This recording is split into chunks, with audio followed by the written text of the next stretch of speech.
And there continues to be tears outside the Kletzky family home in Borough Park. Mourners are paying condolence calls, including one woman who couldn't contain her grief. She spoke to CBS 2's Scott Rappaport. A single heartbroken mourner weeps quietly outside the Kletzky home for a murdered little boy and his mother's unimaginable loss. This should have never been. She should have never been stripped of her son. Daphne Zerbovli came from Great Neck, Long Island to be here. She doesn't know the Kletzkys, but she knew she had to come. I just wish that God should give her strength to survive this horrifying ordeal.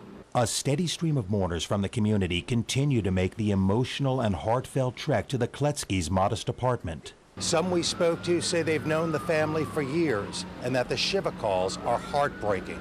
It's like a knife in the heart. Joe Gross has known Libby's father, Nachman, since their boyhood and says the dad's pain is immeasurable. Very, very, very emotional about it, distraught. It's a tragedy that didn't have to happen.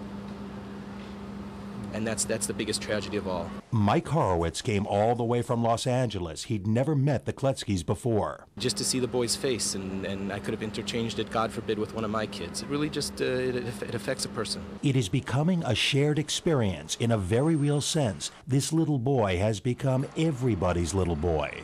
Everybody feel connected to this situation. I mean, even if you're Jew, if you're not. A tearful tragedy no family should ever have to endure. Scott Rappaport, CBS 2 News. The traditional condolence visits to the Kletzkys will come to an end tomorrow. That will be the final day of Shiva.